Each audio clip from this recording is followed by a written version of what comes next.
we identified a lot of many of the strengths of the American colonies, as well as many of the weaknesses.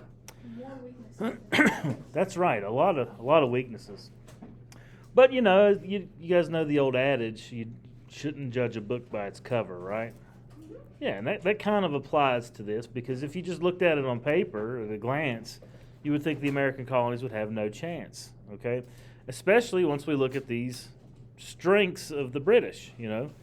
The British Army totaled about 50,000 troops, all of whom were extremely well trained, all of whom were extremely well armed.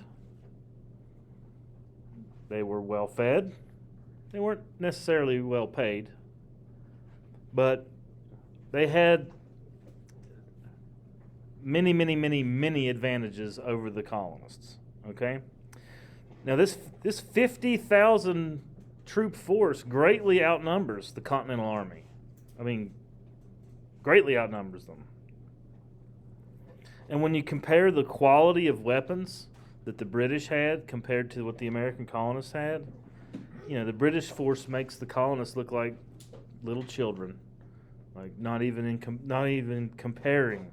Okay. Not only that, King George III dipped into the treasury and hired 30,000 mercenaries. What were they called? Where are they from? Hesse, and so they were called Hessians. Now we know that these mercenaries are called Hessians because they came from the part of Germany called Hesse, or Hesse-Kassel. Just call it Hesse, Hesse, Hesse. And they were solely hired with the purpose of weakening the colonists. British governors in the colonies were able to lure away many African Americans by offering them freedom. So a lot of African Americans in the colonies were given their freedom in exchange for their service in the British Army. So a lot of slaves even fought for the sides of the British. So that's 50,000 regular troops, 30,000 trained mercenaries, not to mention the Native Americans that are able to turn, not to mention the African American slaves they were able to turn. Oh, not to mention that there was already a significant portion of colonists that stayed loyal to the king. So the cause is significantly outnumbered. Significantly outnumbered. All right? We talked about, the British Army's experience.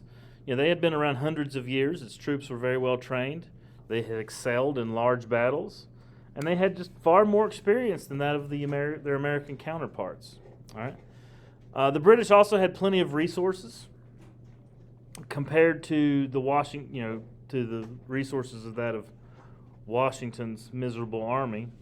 The British rarely lacked food. They rarely lacked weapons. They always had a uniform and gunpowder, things that are pretty necessary. You could probably fight without the uniform, but that's just how good they were. In fact, they became known by their uniform. What did the Americans call them? Redcoats, because they always had their uniform. Okay, so these are some pretty significant strengths. Like if I'm going into battle, I want to outnumber my enemy. I want to have better weapons, and I want to have better soldiers. How can you lose? I mean, really, if we're going into battle, if we're going to war, I got more than you, and I got better stuff to kill you with. Well, that's a pretty significant strength, isn't it? But the British also had a few weaknesses, so let's identify some of those.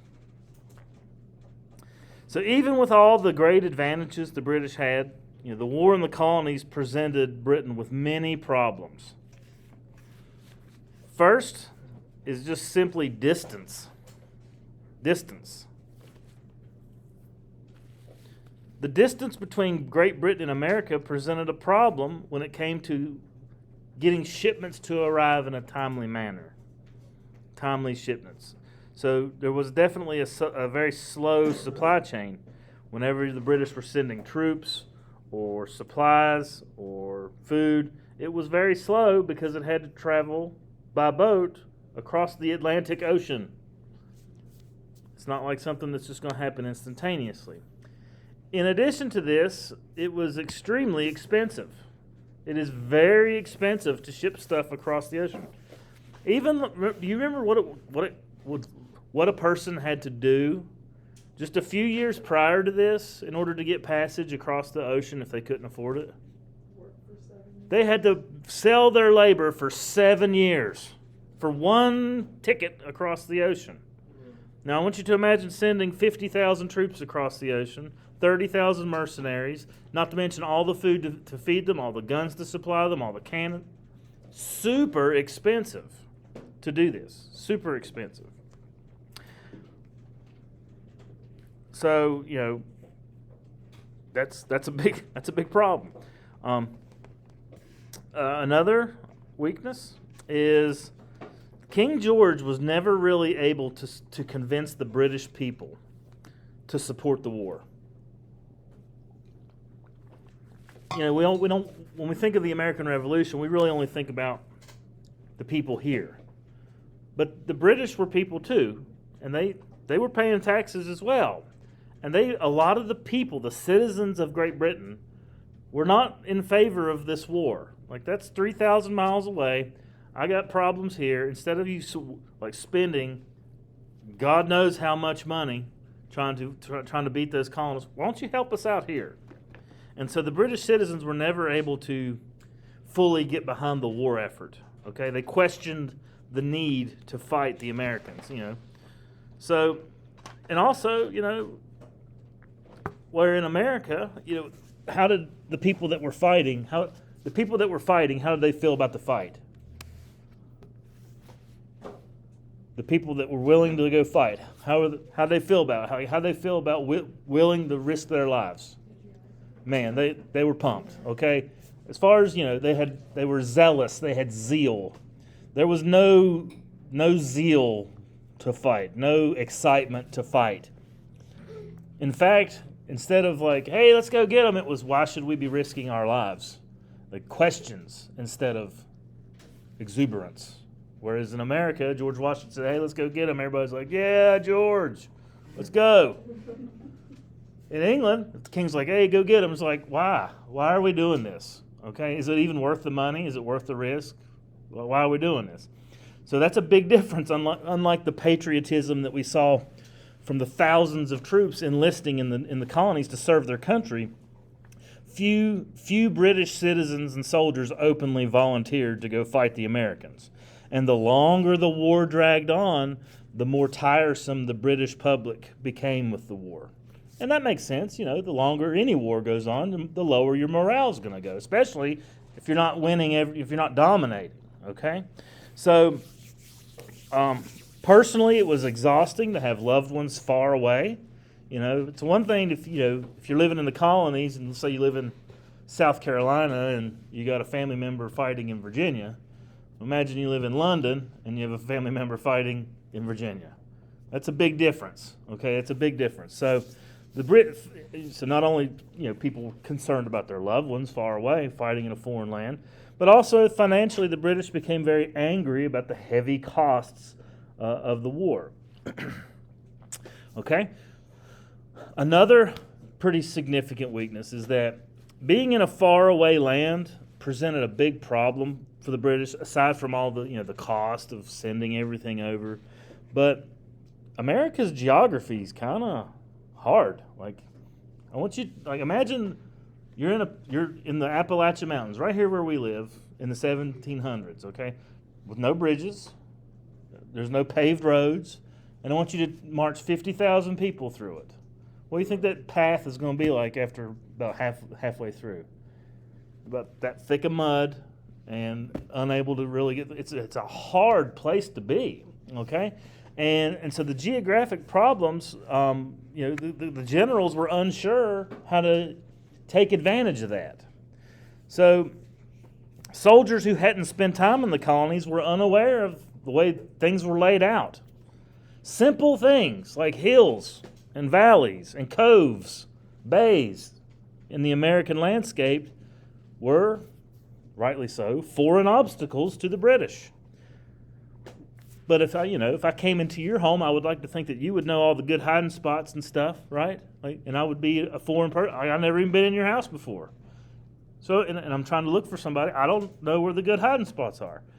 Now, don't think of it as hiding spots, but think of it as the best strategic locations for fighting. The Americans had that. They had that innate knowledge, okay, of how to do it.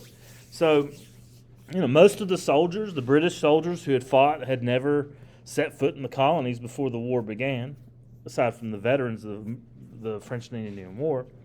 And, they were fighting an enemy on their own home turf, and home field advantage makes a big difference.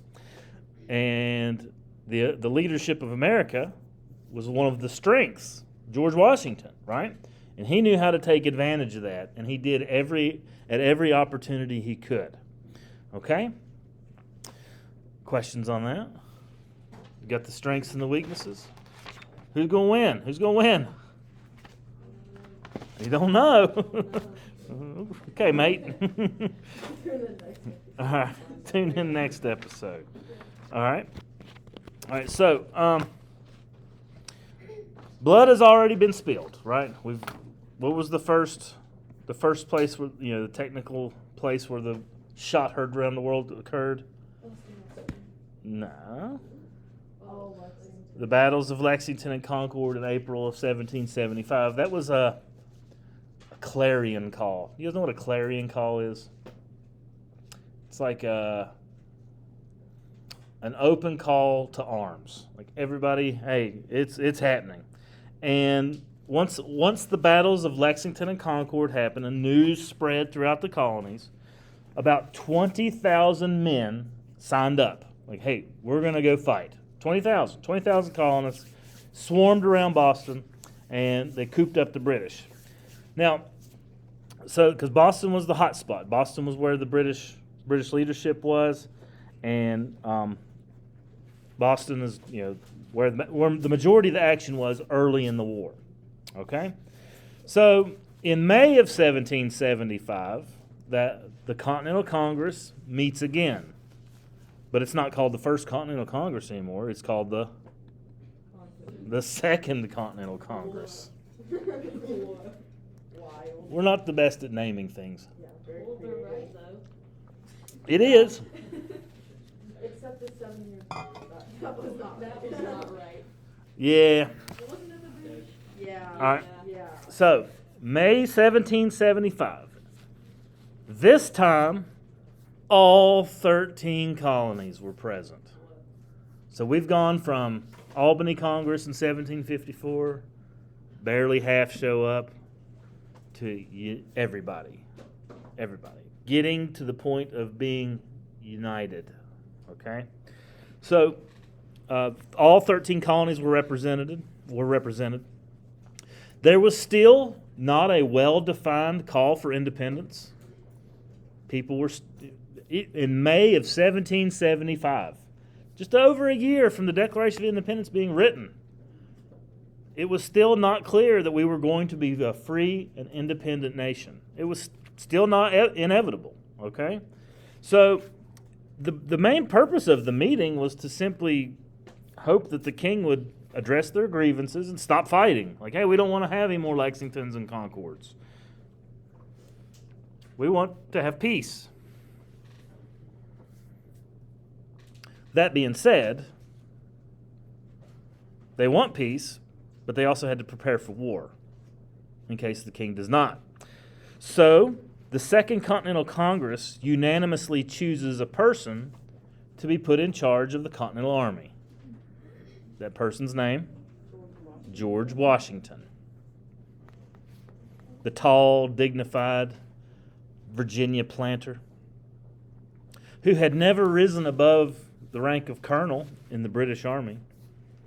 And the largest command of men he'd ever had in his life was about 1,200, is now in charge of the entire North American hemisphere of colonial militiamen. And he had a losing record. He lost more battles than he won going into it. However, George Washington's character was far more important than his win-loss record. He is probably, if not the greatest leader in American history. His powers of leadership are phenomenal. And it's partly due to his immense strength of character. A good person. A good person. He radiated virtues like patience and courage and self-discipline. A great sense of justice.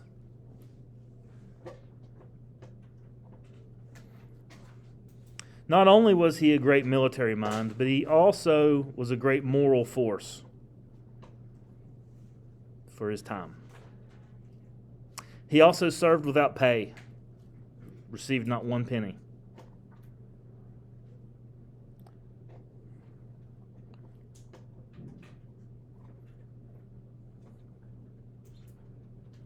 Now, that being said, his selection is also very political. It's very political, okay? Where's the majority of the fighting being taken place at? Massachusetts. Where's George Washington from? Virginia. What is the largest state, or what is the largest colony? Virginia. They needed to have Virginia on their side, and so they're going to choose a Virginian to be in charge. Okay, that's why they chose a commander from Virginia. If George Washington had been from Pennsylvania, it may not have been George Washington. It was political, okay, but he was still the right man for the job. It worked out well. It was great, okay. So,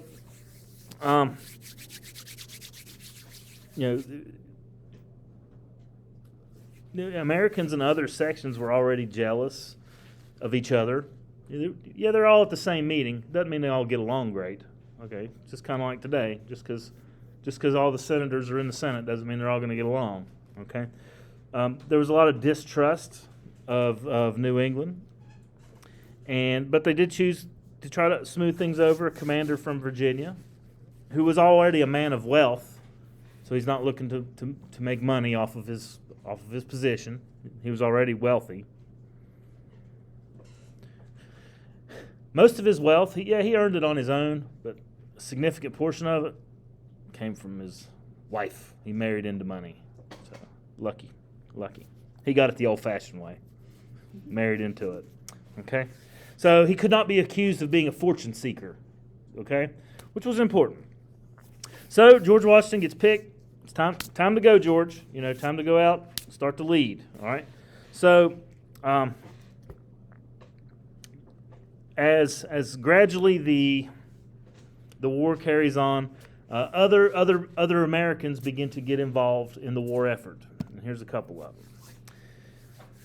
them. In the same month as the Second Continental Congress, May of 1775, a tiny American force, led by this handsome guy on the left, man,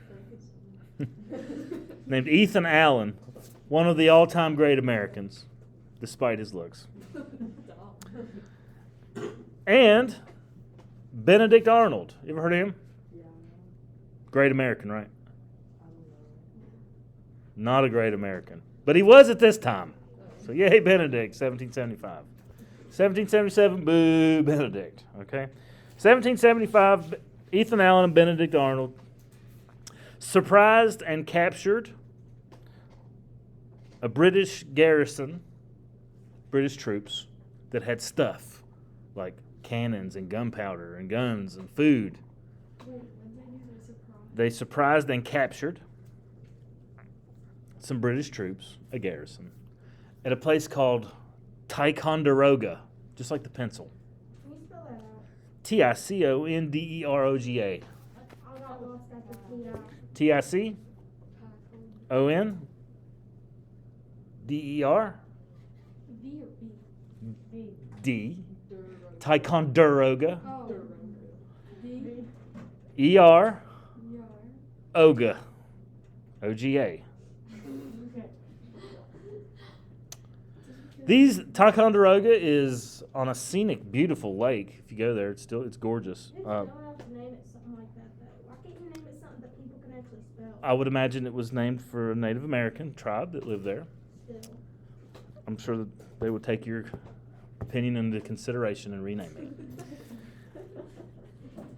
But it's on the scenic lakes of Upper New York, near the border of British Canada at that time.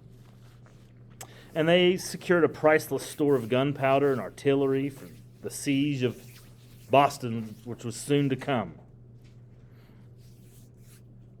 So Ethan Allen and Benedict Arnold, war heroes, great Americans, doing things for the cause in May of 1775.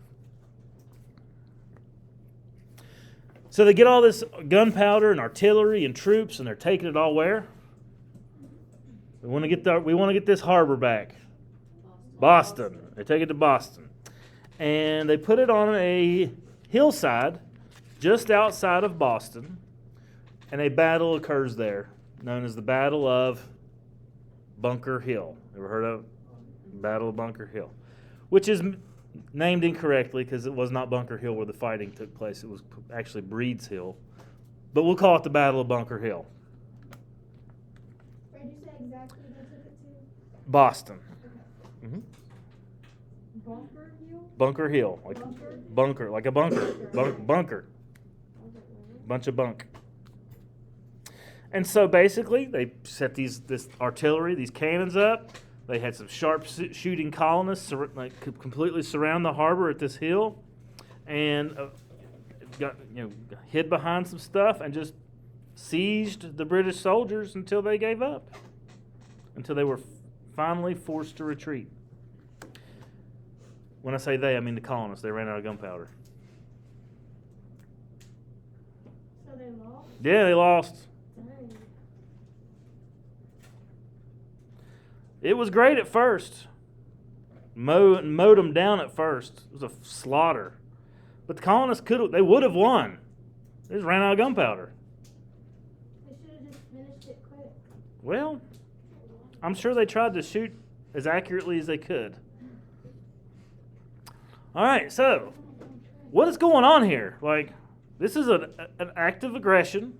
Like, it's not like, hey, leave us alone, British. We're just trying to defend our... This is attack. We are attacking. And even at this late date, even in July of 1775, just a year away, they still, hey, we want to, God save the king. We want to be buds. We want to be British citizens. We just want you to fix some stuff, king. So the Second Continental Congress draws up a letter. Another letter. This letter is called the Olive Branch Petition. You ever heard of it? In history, what does an olive branch represent? Peace. Okay? Peace. What this letter says, it's a letter dated directly to the king. And it professes American loyalty. Like, God save the king. We love you, King George III. We love the crown. And we just want to prevent any further hostilities like what just occurred at Bunker Hill. So, really, what are the colonists asking for here? Peace. We don't want to fight anymore. But they also want what? Freedom. They don't want freedom. They want to be part of the British Empire. What do they want the king to do? Ease up on them taxes. Get your soldiers out of here. That's really what they want. So King George III receives this letter. Yeah. How do you think he responded to reading this? How do kings typically react throughout anywhere on earth, throughout the entirety of human history? How do they like being told what to do? They don't. Okay? King George III really slams the door in their face. Okay? So the colonists receive a reply. They get a reply from the king's office in August of 1775. Must have really put the speed on it to get it there and back in a month. August of 1775, the colonists receive a reply. This reply is not exactly what they hoped for, but it's exactly what they needed. The reply says, not only am I not taking my troops out, I am now declaring you in formal rebellion, and you are all traitors. He did the opposite of what they wanted. Yeah. You are in formal rebellion. You are all committing treason and are traitors. And when you are captured, you will be treated as such. What's the penalty for treason? Death. He actually tells them they will hang. Every single one of them.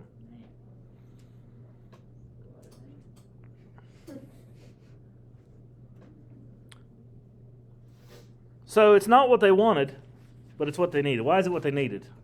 Because they needed something to like tip the edge Yeah. What does it tip the edge toward? for rebellion, like an independent. The snowball has exploded. The snowball has exploded. That's good. Benjamin Franklin, who was there when the response was read, still gives me chills. He says, "We must now all hang together, or we will all hang separately." We got to hang together, or we will hang separately. You get it? Brilliant. Now everybody's hey, we are united against a common enemy, and the time has come. The time has come. Because when we're captured, it's not going to be pretty. We are now criminals. We are criminals. They don't call themselves criminals. They're patriots. The difference between a criminal and a patriot is on which side you're on, I guess. All right. So,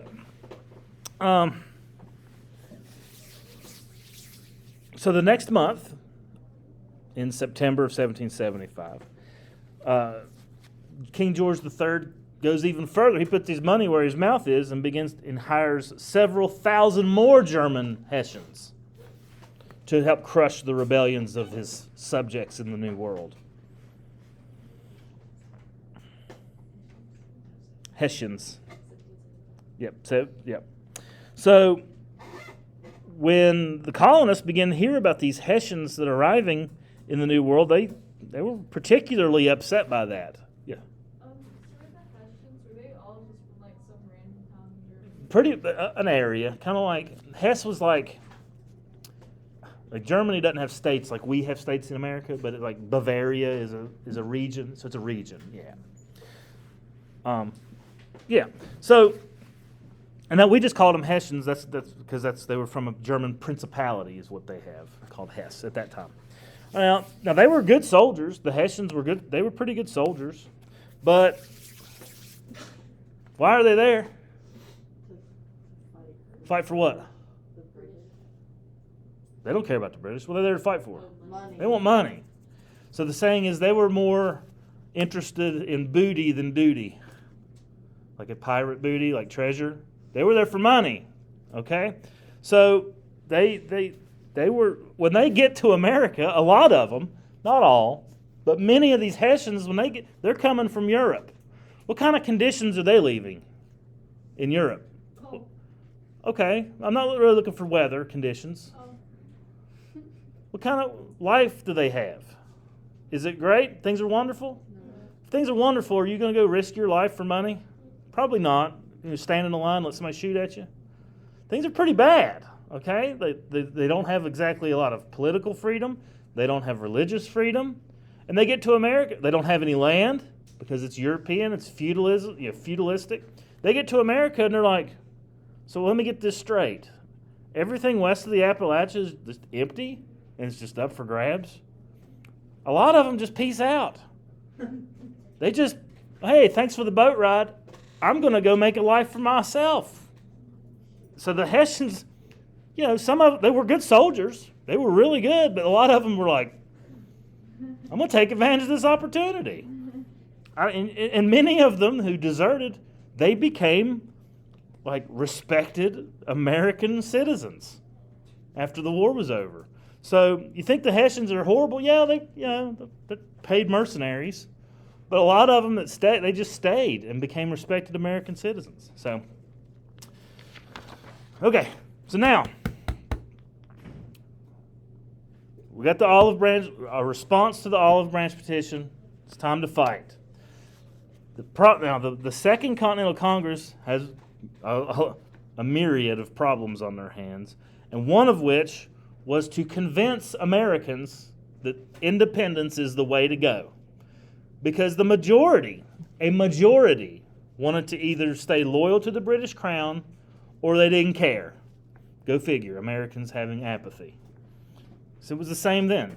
Most Americans either wanted to stay loyal or they didn't care, one way or another. They were like, well, we can have one tyrant 3,000 miles away or 3,000 tyrants 1 mile away. That's kind of their... You don't care. Oh. Yeah. Mm-hmm. All right, so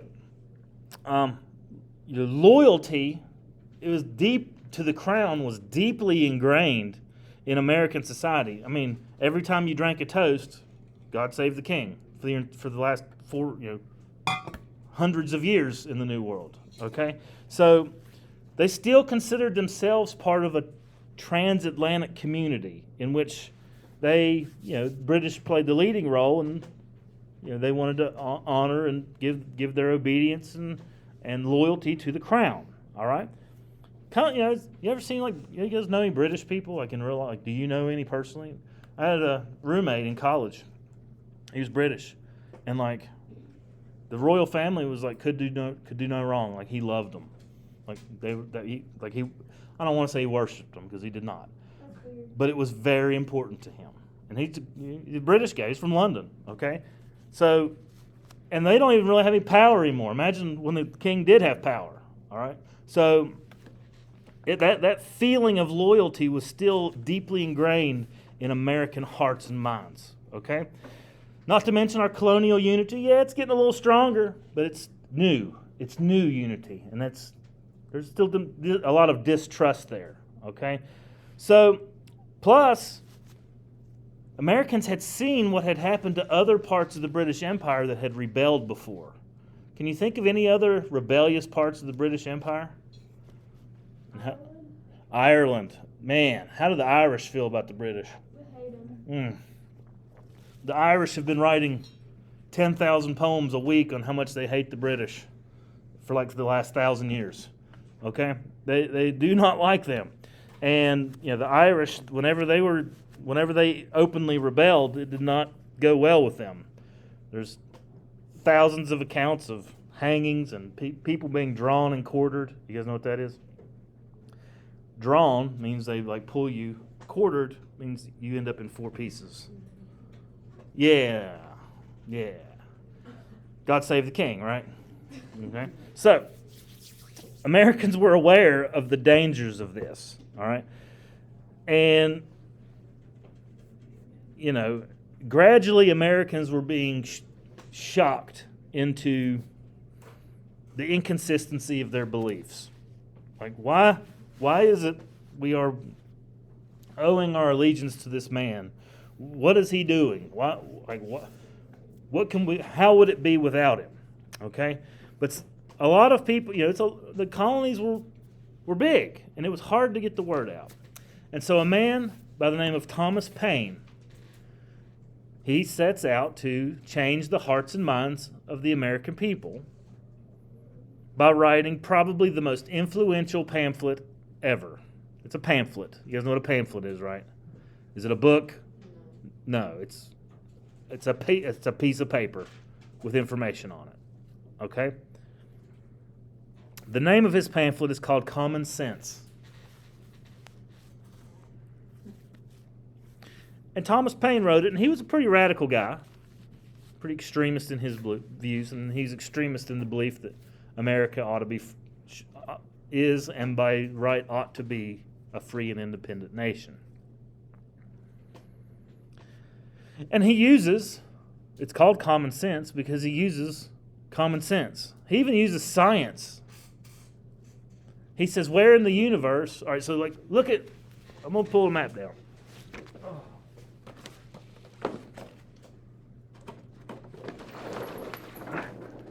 This is Great Britain. This orange island right here. That's England, okay? Obviously, this is America. Which one is bigger? America. And currently, when he wrote this, America owed allegiance to England, right? So America was like, owed it by what Thomas Paine is saying is, where else in the universe does a larger object revolve around a smaller one? It don't. Common sense. Okay? He says, but by natural order, the natural order of things, America should be free. So he uses a very plain speaking, common sense writing to throw off this cloak of inconsistency. All right? So why should the island of Britain control the vast continent of the Americas? It's tiny, we are large. All right?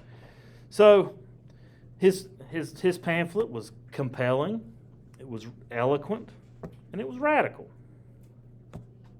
Because it not only calls for independence, it calls for a brand new society that has not existed on Earth for over 1,000 years. What is that new political society that he calls for? A democracy or a republic. He wants Republican government. Where power came from where? An elected person, yeah. The people. Power from the people. Not from a corrupt, tyrannical monarch. So he's actually calling for like an experiment. We're going to try something that's new. Because, it wasn't technically new. It was a Greek and Roman idea. It just hadn't been done for over 1,000 years. So he argues for it in eloquent language, and it does a lot to convince a lot of people that the authority, of course it's popular. A tyrannical monarch telling me what to do, or I have an opinion, and my opinion means something. It's popular. Paine is hardly the first person to ever talk about this. He's just one of the first to actually make it a mission to convince people of it. All right?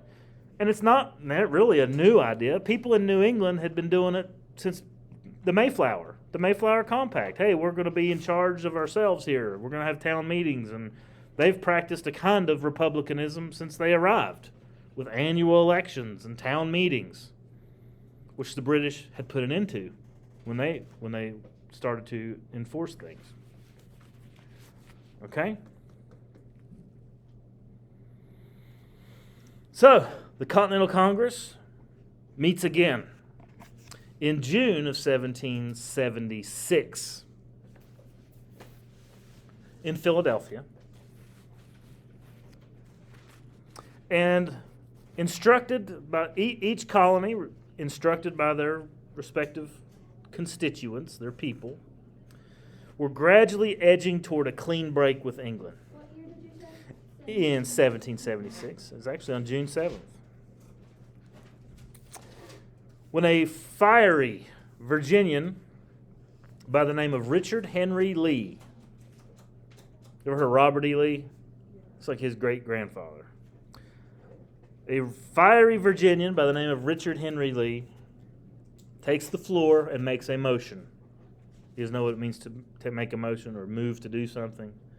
A call for a vote, basically, to take action. And he moves that the United Colonies are, and of right, ought to be free and independent states. That's the motion.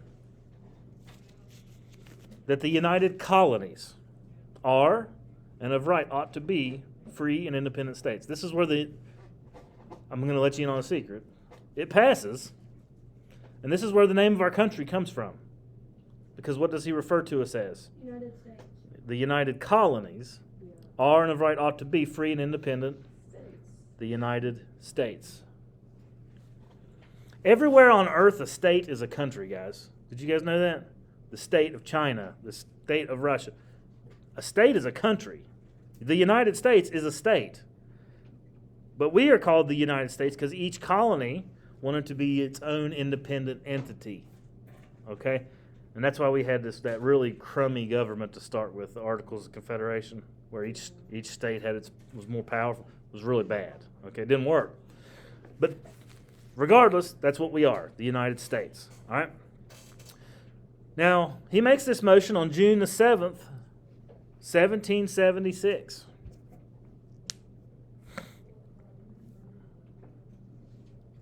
It takes a month of debating. A month.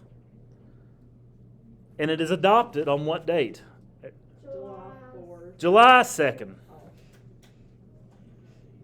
So technically, our birthday is July 2nd. Technically. Why do we celebrate it on July 4th?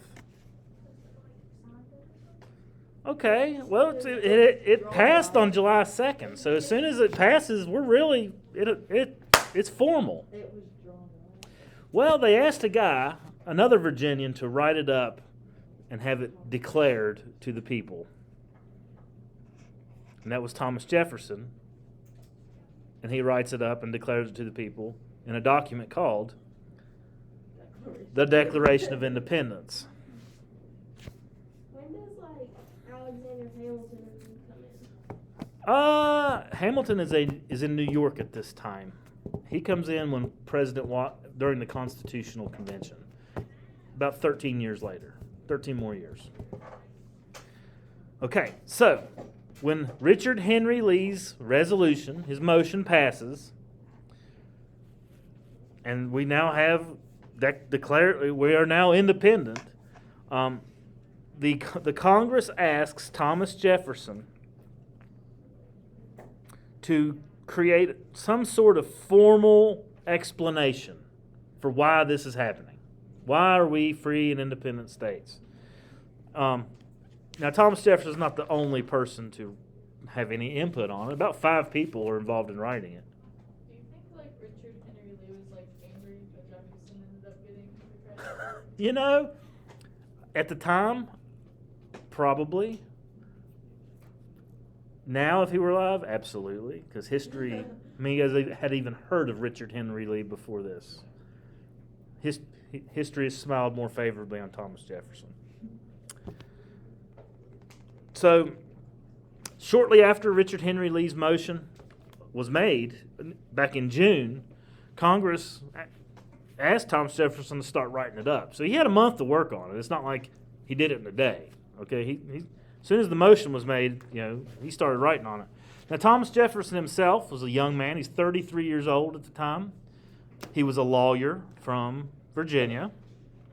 And once the motion was formally approved, he unveils the Declaration of Independence and has it read publicly on July the 4th, 1776, thereby declaring our independence to the entire world.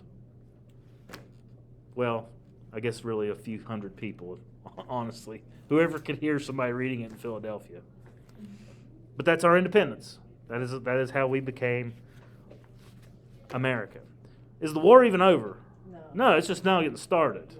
Yeah, okay, so there's a lot yet to happen and a lot yet to do, okay? Now, the Declaration itself is, I think, underrated. It never really catches on like, the Constitution, but it is beautiful, it is eloquent, it is a work of art, and Thomas Jefferson had his hand in writing it. And you can see this is what it looked like. It's all written on one sheet of paper, and everybody at the bottom signed it. You can see John Hancock's signature real big, and everybody knows why, right? Why does he was the first to sign it. Why is his signature so big? He wanted the king to see it. Without his glasses. He wanted the king to be able to read his name without his glasses. So it's kind of like a big middle finger to the king, right? John Hancock hated him. John Hancock was like a millionaire at the start of all this. By the end of the American Revolution, he broke because he dedicated his entire fortune to it. Okay, he gets it back, so don't feel too bad. Well, he made it smuggling, so he was a shipper. He made shipping, but he all of his ships he used he donated, like, here, go to be the Navy and just use all my stuff and all my fortune. And hey, George Washington doesn't have any shoes. Let's get him some shoes. All right. So he was actually, now I'm not saying he did it, he was reluctant.